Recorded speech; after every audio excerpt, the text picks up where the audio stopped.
India को ये arrogance, ये बड़े मुल्क होने का रोब आईओसी के इवेंट्स में नहीं है नजर आता? क्यों फीफा के मैचेस में ये बड़ेपन का, बड़े होने का? एक टेनिस का इवेंट है ना, डेविस कप से पहले बड़े नखरे करे थे, आईटीएफ ने आके दिखाई, आके खेला है उन्होंने, फौरन बड़ापन निकल आया था ना। तो भाई आईसीसी भी इतना थप्पड़ करे ना। अगर बहुत ज्यादा बड़े मुल्क होने का आपको गुरूर है तो भाई फिर सारे स्पोर्ट्स में करना, करके दिखाएं आईओसी के किसी इवेंट में, करके दिखाएं फीफा के किसी इवेंट में इस तरह की बात, तो फिर लग पता जाएगा कि आप कितने बड़े और नमस्कार दोस्तों, आज के इस वीडियो में देखेंगे कि कैसे पाकिस्तानी मीडिया रो रही है, कैसे भारत ने आईसीसी चैंपियंस ट्रॉफी को एक हाइब्रिड मॉडल में चेंज कर दिया है, और पाकिस्तानी मीडिया कह रही है कि ये एक मोनोपोली हो रही है।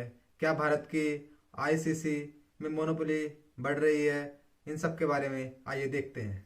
अभी जुलाई में एक मीटिंग होती है जो कोलंबो में मीटिंग होती है, उसमें एक्सेप्ट किया जाता है, जो फाइनेंशियल मॉडल एक्सेप्ट किया, जो फाइनेंसेस बजट एक्सेप्ट किया जाता है, उस पर जयशा का साइन है, बिकॉज वो आईसीसी के फाइनेंस हेड थे। उसके बाद जो है फिर अभी 21 अक्टूबर को एक और मीटिंग होती है जहां पे जिस तरह कंस्ट्रक्शन हो रही है स्टेडियम्स की, उसको अप्रूव किया जाता है कि सब स्ट्रीमलाइन है, आईसीसी कन्विंस्ड है एंड स्मूथली चैंपियंस ट्रॉफी जारी है। सो ये टाइमलाइन जो कि अभी फैजान ने भी शेयर की थी, 21 अक्टूबर से लेके 6 नवंबर तक हार्डली 15 भी दिन नहीं होते, उसमें ये चीजें चेंज अप हुई। अच्छा सवेरा, अगर फैज़ान ने जैसे ये टाइमलाइन शेयर की, फैज़ान साहब आपके ख्याल में जब अब आज के दिन में इंडियन मीडिया इस सारी सूरत हाल में आप उनको किस तरह से देखते हैं? क्या वो वाक़ईतन उनको कहीं से चीज़ें दी जाती हैं कि आप ये वाला नैरेटिव शुरू करें? जब आप बयानिया बनाते हैं तो वो तो टेलीग्राफ से शुरू हुआ ना, कि सबसे पहले तो इंग्लैंड से ये काम आया, उसके बाद फिर भारतीय मीडिया हर रोज़ पाकिस्तान से ले जाएं, माइनस पाकिस्तान कर दें, सारी चैंपियंस ट्रॉफी पाकिस्तान ले जाएं। तो आपको लगता है कि सारी चीज़ें एक ख़ास मकसद के तहत हो रही हैं भारतीय मीडिया की तरफ से भी? देखिए, मैं भारतीय मीडिया के हवाले से आपके सवाल के जवाब से पहले मैं एक चीज मैं यहाँ ऐड करना चाहूंगा। जो अभी डिस्कशन हो रही थी ना कि पाकिस्तान क्रिकेट बोर्ड ने पहले क्यों ये बात नहीं की, भाई ये पाकिस्तान क्रिकेट बोर्ड का सवाल करने की जरूरत थोड़ी है, आईसीसी को सवाल करना चाहिए था, बीसीसीआई से कि भाई बताओ तुम्हें क्या मसला है। इवेंट आईसीसी का है, आईसीसी ने पाकिस्तान को होस्ट बनाया, तो अब आईसीसी की जिम्मेदारी है कि वो मेक श्योर करे कि तमाम बोर्ड्स आके पाकिस्तान में खेले, तमाम टीमें पाकिस्तान में आके खेले। पाकिस्तान का काम है आईसीसी को सिक्योरिटी गारंटी देना, पाकिस्तान का काम है आईसीसी को तमाम इवेंट मैनेजमेंट वाइज सिक्योरिटी की गारंटी देना। वो आईसीसी का काम है, आईसीसी दीगर बोर्ड को श्योरिटी दे और दीगर बोर्ड और पाकिस्तान के बीच में एक राब्ते का किरदार अदा करे। ये सारी चीजें आईसीसी के देखने की है। यहाँ पाकिस्तान क्रिकेट बोर्ड के सवाल करने का कोई यहाँ पे कोई कंसर्न बनता ही नहीं कि भाई वो इंडिया से पूछे कि भाई आप आओगे नहीं आओगे। आना चाहिए। और जिस तरह बात हुई कि 21 अक्टूबर तक सारी बातें तय थी कि इंडिया आ रहा है, मतलब कोई कंसर्न 21 अक्टूबर तक नहीं था। रही बात है कि इंडियन मीडिया ने जो सारी बातें कर रहे हैं, मैं प्रॉब्लली उनको शायद यहाँ पे थोड़ा सा बेनिफिट ऑफ डाउट दूं कि वो इंडिया से ऑपरेट कर रहे हैं, वो इंडिया का नैरेटिव ही पेश करेंगे, जो एक इंडिया का व्यूअर के लिए, वो जो इंडियन ऑडियंस की कंजम्पशन के लिए जो उनको खबर देनी है या जो ख्वाहिश को खबर बना के पेश करना है, तो इंडियन मीडिया अपने एंगल से काम कर रहा है। यहाँ पे कुछ कह रहे थे आप? मैं कहा प्लेइंग फॉर द गैलरी। देखिए ये तो चलता है, ये चीजें होती है। और इंडियन मीडिया में जिस तरह की खबरें आ रही है या जिस तरह हम चीजें ऑब्जर्व कर रहे हैं कि ये हो गया वो हो गया। अब देखिए ना, 4 दिन पहले इंडियन मीडिया ये चला रहा था कि सरेंडर कर दिया पाकिस्तान ने, हाइब्रिड मॉडल को मान दिया। अरे भाई, अगर पाकिस्तान ने सरेंडर किया होता, और मैं तमाम अपने इंडियन कोलीग्स को भी ये कह रहा हूं, अगर पाकिस्तान ने सरेंडर किया होता तो आज की तारीख तक ये डेडलॉक नहीं होता यहाँ पे। अगर पाकिस्तान क्रिकेट बोर्ड ने मान ली होती सारी शराइत, तो आज शेड्यूल अनाउंस हो चुका होता, आज सारी चीजें स्ट्रीमलाइन होती। पाकिस्तान ने कोई शराइत नहीं मानी, पाकिस्तान ने कंडीशंस रखी कि अच्छा ठीक है आप चाहते तो हम इस सूरत में ये बात मानने को तैयार है कि आप भी जैसा तुम करोगे हम भी वैसा ही करेंगे। बराबरी की बुनियाद पे सारी चीजें होंगी। क्रिकेट, मैं कल देख रहा था कि एक भारतीय एंकर बड़े शोर शराबे के लिए बड़े माने जाते हैं, वो एक पाकिस्तानी जर्नलिस्ट पे कह रहे थे कि हम आपसे बहुत बड़े, कि भाई ये इकोनॉमी में शायद आप बहुत बड़े हो, बट जब आप स्पोर्ट्स की बात करते हैं ना, तो स्पोर्ट्स का बुनियादी उसूल इक्वालिटी है। स्पोर्ट्स में सिर्फ और सिर्फ जो फर्क आता है वो स्किल्स के बेस पर आता है, तो स्किल पे आप मुकाबला करें, यहाँ पे बाकी सारी चीजें साइड में होती है। और ये तारीख गवाह है, बहुत सारे 65 मुल्कों ने 1980 के यूएसएसआर वाले ओलंपिक्स का बाइकआउट किया, मॉस्को ओलंपिक्स का, लेकिन आईओसी ने कहा कि ठीक है नहीं आते 60 से ज्यादा मुल्क ना आए, ओलंपिक्स वहीं होगा। आज भी आईसीसी अगर आईओसी की तरह मजबूत होती, क्यों इंडिया को ये एरोगेंस, ये बड़े मुल्क होने का रोब आईओसी के इवेंट्स में नहीं है नजर आता? क्यों फीफा के मैचेस में ये बड़ेपन का, बड़े होने का? एक टेनिस का इवेंट है ना, डेविस कप से पहले बड़े नखरे करे थे, आईटीएफ ने आके दिखाई, आके खिलाया उन्होंने, फौरन बड़ापन निकल आया था ना। तो भाई आईसीसी भी इतना थप्पड़ करे ना। अगर बहुत ज्यादा बड़े मुल्क होने का आपको गुरूर है तो भाई फिर सारे स्पोर्ट्स में करना, करके दिखाएं आईओसी के किसी इवेंट में, करके दिखाएं फीफा के किसी इवेंट में इस तरह की बात, तो फिर लग पता जाएगा कि आप कितने बड़े और कितने पानी में है। जी बेग साहब, आप कुछ कहना चाह रहे थे? मैं ये कहना चाह रहा था कि ये जिस तरह फैजान कह रहे थे, ये आईसीसी का काम है। पाकिस्तान क्रिकेट बोर्ड को पहले से फोर्सी कर लेना चाहिए था। भारत इनको जो है हमेशा डिच करता है। आप देखें कि जब एक स्टोरी छपी, कहाँ से छपी, प्रेस ट्रस्ट ऑफ इंडिया की स्टोरी आई कि भारतीय क्रिकेट टीम पाकिस्तान का दौरा नहीं करेगी। और जून में जब T20 वर्ल्ड कप का फाइनल हो रहा था वेस्ट इंडीज में, तो पीसीबी के चैनल वहां गए थे। उनको चाहिए था कि वो लॉबी करते।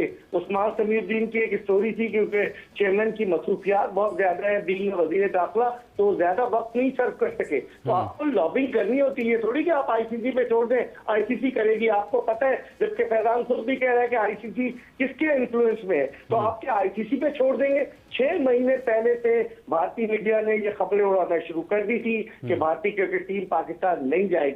उस वक्त पाकिस्तान को चाहिए था लॉबिंग करता, आईसीसी के जो जैफ आल्ड्रिच थे उनके चीफ एग्जीक्यूटिव से बात करता, उनके जो ग्रेगरी बाकले जो उनके चेयरमैन है उनसे बात करता, पाकिस्तान दीगर ममालिक को इत्तेमाद में लेता। उस वक्त तो पाकिस्तान ने कुछ नहीं किया। अब जब पानी सर पर आ गया है तो पाकिस्तान ने अब जो स्टेप लिया है इस वक्त, जो हाइब्रिड मॉडल से हटकर जो है इन्होंने कहा फ्यूजन मॉडल या पार्टनरशिप मॉडल, ये नजर आ रहा है कि यहाँ पाकिस्तान मजबूत नजर आ रहा है। वरना पहले आपके चेयरमैन जो थे वो लाहौर में बयान क्या दे रहे थे कि किसी सूरत हाइब्रिड मॉडल नहीं खेलेंगे। तो ये हाइब्रिड मॉडल नहीं होगा क्या? अगर आप जाके भारत जो है तीनों मैचेज और फिर अगर सेमीफाइनल फाइनल खेलता है तो कौन सा मॉडल होगा? कान इधर से पकड़े, कान उधर से पकड़े, नाम तब्दील कर दे, फर्क नहीं पड़ेगा। लेकिन उसमें पाकिस्तान क्रिकेट बोर्ड ने एक डिस्ट्रिक्ट जो काबिल तारीफ है वो ऐड की है कि अगर होगा हाइब्रिड मॉडल पे उसका नाम बदले, और आइंदा पाकिस्तानी क्रिकेट टीम भारत के दौरे पर इस तरह से नहीं जाएगी, पाकिस्तान भी हाइब्रिड में खेलेगा। यहाँ मैं समझता हूँ कि हमारी लॉबिंग की जो है वो बहुत जरूरत थी। 6 फरवरी को इकबाल साहब, हम लॉबिंग की बात कर रहे हैं। इंग्लैंड की टीम यहाँ टूर कर रही थी, इंग्लैंड के जो चेयर थे उन्होंने जो है यहाँ हमारी सरजमीन पे मुल्तान में खड़े होकर बात की।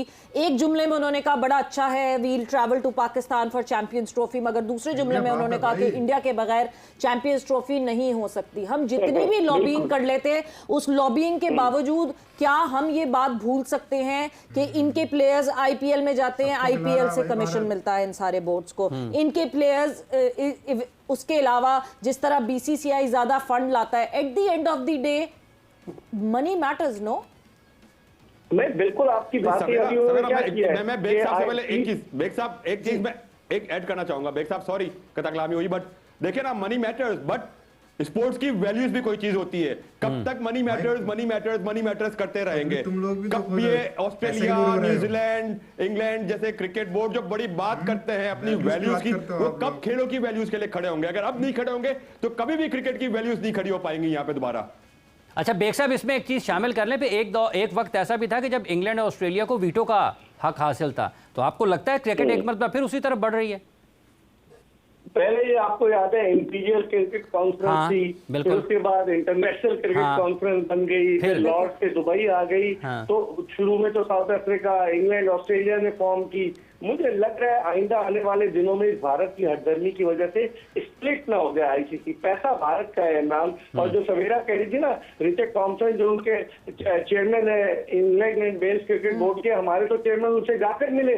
क्या हुआ? उन्होंने पीएसएल में खिलाड़ियों को आने की इजाजत नहीं दी, आईपीएल में उनके खिलाड़ी जा रहे हैं। तो ये किस तरह का दोहरा मैयार है? मेरे ख्याल में यहाँ पर हमें सोचना पड़ेगा कि हम कब तक बेवकूफ बनते रहेंगे, हम कब तक फुटबॉल बनते रहेंगे। हम पिछले साल गए ना वर्ल्ड कप के लिए, इंडिया गए, कितना शोर मच रहा था। उस वक्त के वजीर खारजा बिलावल भुट्टो जरदारी ने कहा टीम जाएगी, एक बयान आ गया और टीम गई। और फिर क्या हुआ? हमने कोशिश की कि अहमदाबाद में हमारा मैच ना हो, भारत ने कराया मैच। तो हमें भी अपने आप को एक मजबूत, क्योंकि हमारी क्रिकेटिंग एबिलिटीज बहुत ज्यादा है, हमें अंडर एस्टिमेट ना करे भारत। बिल्कुल। हमें अपने आप को एक मजबूत पोजीशन पर खड़ा करना होगा, वरना इसी तरीके से तनाज़ात उभरते रहेंगे। बिल्कुल अजहर साहब, हमें अपने आप को एक मजबूत पोजीशन पे खड़ा करना होगा।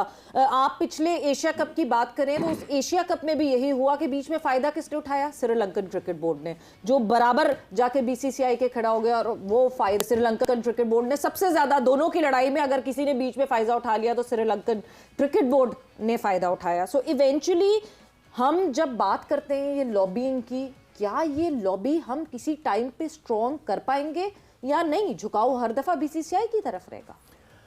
देखिए सवेरा, मैं बेग साहब की और फैजान की जो गुफ्तगू है उसको मैं एक और दूसरे एंगल पर लेके जा रहा हूँ। ओके। वो कि आईसीसी का रोल जो है वो कितना इम्पोर्टेंट है कुछ भी नहीं है क्रिकेट के लिए। अब आप सिर्फ वो कहते हैं ना, माइकल होल्डिंग ने जिस तरह कहा था कि